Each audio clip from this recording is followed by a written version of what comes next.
नमस्कार, आप देख रहे हैं डॉक्टर साहिब आपके साथ मैं हूँ सिकंदर शो। आज के इस एपिसोड में हम बात करेंगे ईयर वैक्स के बारे में। हम ये जानेंगे कि ईयर वैक्स होता क्या है और साथ ही कोई अगर ईयर वैक्स करवाता है तो इसके क्या एडवांटेज डिसएडवांटेज है, क्या साइड इफ़ेक्ट्स हैं। आज हम इसी बारे में तमाम चीज़ों पे बात करेंगे। इस पे बात करने के लिए हमारे साथ मौजूद है बिहार के जाने-माने ENT specialist doctor Rakesh Kumar sir. नमस्कार, बहुत-बहुत स्वागत है नमस्कार, आपका। मुस्कान। सर आपसे जानना चाहेंगे अगर हम बात करें किसी को भी अगर हम देखा जाता है कि अगर कोई ईयर वैक्स करवाता है तो सबसे पहले ईयर वैक्स होता क्या है, आप इस बारे में बताएँ? बहुत अच्छा सवाल किया। एक्चुअली क्या है, हम लोग का जो ईयर कैनाल है वो 2 पार्ट में होता है, बोनी पार्ट और कार्टिलेजिनस पार्ट।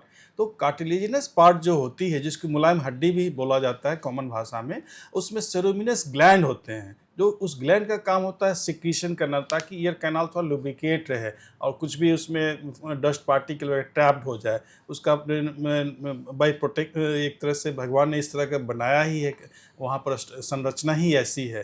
तो क्या होता है कि सेरोमिनस ग्लैंड धीरे-धीरे सिक्रीशन होते-होते एक्युमुलेट होने लगता है और वही वही एक्युमुलेट होते हुए काफ़ी इम्पैक्टेड वैक्स में भी परिवर्तित हो जाता है।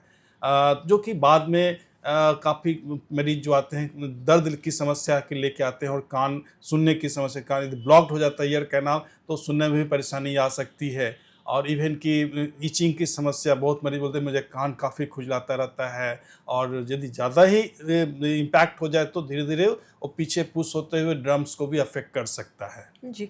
और साथ ही अगर ईयर वैक्स के बारे में बात करें तो ईयर वैक्स तो सबसे पहले लोग करवाते क्यों हैं? और साथ ही अगर किसी के कान में कोई गंदगी है तो क्या उसको सफाई करना या फिर ईयर वैक्स जाके कहीं भी ऐसे इधर-उधर करवा लेना ये कितना नुकसानदायक हो देखिए सकता है? यूजुअली हम मरीज़ को सलाह देते हैं कि आप वीकली भी जैसे अपनी बॉडी की सफाई करते हैं तो ईयरबड से ईयर कैनाल को भी क्लीन कर सकते हैं, ताकि वो वैक्स जो है एक्युमुलेट ना हो पाए। क्योंकि वैक्स बनना तो नेचुरल फिनोमेना है, वो तो बनेगा ही बनेगा, लेकिन एक्युमुलेट नहीं हो ताकि आगे चल के वो दिक्कत ना करे। तो इसमें वैक्स तो समस्या तब आती है जब आप उसको बहुत दिनों तक कुछ कान की सफाई नहीं करवा रहे हैं और धीरे-धीरे वो एक्युमुलेट जमा होते हुए फिर परेशानी का सबब बन सकता है। जी। और साथ ही अगर ईयरवैक्स के बारे में बात करें तो कई बार जो लोग कहीं भी करवा लेते हैं, इसके साइड इफ़ेक्ट्स हो जाते हैं, इन्फेक्शन भी हो जाता है। और साथ ही मैं आपसे ये जानना चाहूँगी कि अगर किसी को अपने कान की सफाई करनी है, तो क्या इसमें ईएनटी स्पेशलिस्ट से किसी के पास मिलना चाहिए या घर में खुद से कर सकते हैं?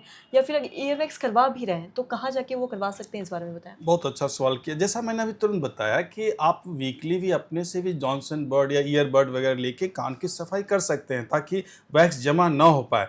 लेकिन यदि आप नहीं कर पा रहे हैं और यदि लग रहा है कि नहीं मेरे कान में वैक्स जमा हो चुका है, तो बेहतर है कि ईएनटी स्पेशलिस्ट के पास ही कंसल्ट करें, ना कि जो रोड के किनारे कभी-कभी वो एक जॉब्सन प्रोब लेके घूमते हैं, बोलते हैं नहीं जी मैं कान को साफ कर दूँगा। वो उससे कभी ना कराएँ। वो एक तो काफ़ी सोर्स ऑफ इन्फेक्शन वहाँ से हो सकता है, आपके कानों में जा सकता है और वो डैमेज भी कर सकते हैं कैनाल को, चूँकि उन लोग को कानों की संरचना के बारे में पता नहीं होता है। वो आपको ईयर परफोरेट कर देंगे, ईयर में इन्फेक्शन हो सकता है, वो आगे चल के आपको डिस्चार्जिंग ईयर की एक समस्या बन सकती है। तो जी। मैं सलाह दूँगा कि वो आप ईएनटी स्पेशलिस्ट से ही मिलके जो भी प्रॉब्लम है उनसे बताएँ और ज़रूर आपको सॉल्व करेंगे। जी, सर बहुत-बहुत शुक्रिया तमाम जानकारी देने के लिए। तो आशा करते हैं दर्शकों की जो तमाम जानकारी है आपके लाभदायक भी हो।